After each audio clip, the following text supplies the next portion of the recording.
A few weeks ago, jihadis beheaded more than 50 people in Mozambique.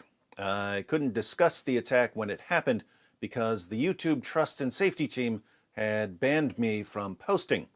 But while social media censors were busy silencing critics of jihad here in the US, jihadis were busy slaughtering people in the name of Allah. The attack in Mozambique is important because it's a perfect example of how ISIS is adapting and evolving. ISIS was severely weakened in the Middle East, but if you've been paying attention to terrorist attacks in 2020, you've seen groups that have pledged allegiance to ISIS carrying out attacks around the world. You've seen ISIS-linked attacks in Northern Africa, Southern Africa, Afghanistan, Indonesia, and so on. Mozambique is a Christian-majority nation in Southern Africa. The nation is divided into 10 provinces. 2 of the northern provinces have Muslim majorities. Jihadis have been targeting the Cabo Delgado province in an attempt to convert the province into an Islamic state.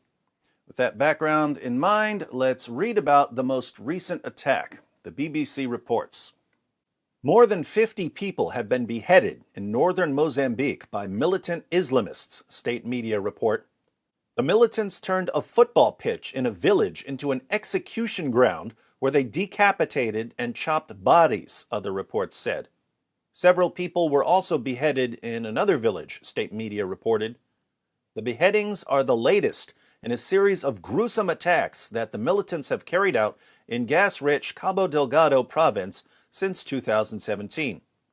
Cabo Delgado's natural resources include oil deposits, natural gas fields, and gemstones, so converting the area into an Islamic state could be pretty lucrative. Up to 2,000 people have been killed and about 430,000 have been left homeless in the conflict in the mainly Muslim province. The militants are linked to the Islamic State group, giving it a foothold in southern Africa. The group has exploited poverty and unemployment to recruit youth in their fight to establish Islamic rule in the area. Many locals complain that they have benefited little from the province's ruby and gas industries. The BBC's José Temba reports from the capital, Maputo, that the latest attack was probably the worst carried out by the militants. Many people are shocked and they are calling for a peaceful resolution to the conflict, he adds. They're calling for a peaceful resolution to the conflict with ISIS jihadis who are beheading people in the name of Allah. Good luck with that one. The gunmen chanted Allahu Akbar, God is greatest in English, it's actually God is greater, fired shots and set homes alight when they raided Nanjaba village on Friday night, the state-owned Mozambique news agency quoted survivors as saying. 2 people were beheaded in the village and several women abducted, the news agency added. ISIS jihadis love taking female captives, don't they? I wonder where they got that idea. I can't say because it would be hate speech according to the YouTube community guidelines. A separate group of militants carried out another brutal attack on Muatide village where they beheaded more than 50 people, the news agency reported. Villagers who tried to flee were caught and taken to the local football pitch where they were beheaded and chopped to pieces in an atrocity carried out from Friday night to Sunday, privately run Pinnacle News reported. Mozambique's government has appealed for international help to curb the insurgency, saying its troops need specialized training. I'd call that an entirely reasonable request. We saw years of death and carnage when ISIS took over an area in the Middle East. We do not want to see what happens when ISIS takes over a province in Mozambique.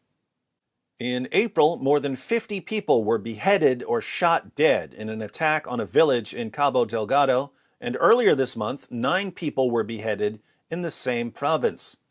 Human rights groups say Mozambican security forces have also carried out human rights abuses, including arbitrary arrests, torture, and killings during operations to curb the insurgency.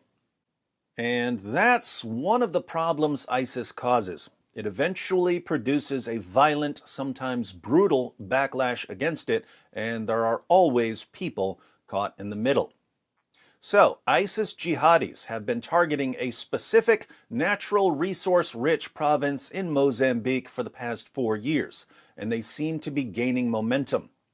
If they manage to seize an entire province, we might see a repeat of what we saw in Iraq, with jihadis from around the world flooding into the area in an attempt to create an Islamic utopia governed by Sharia.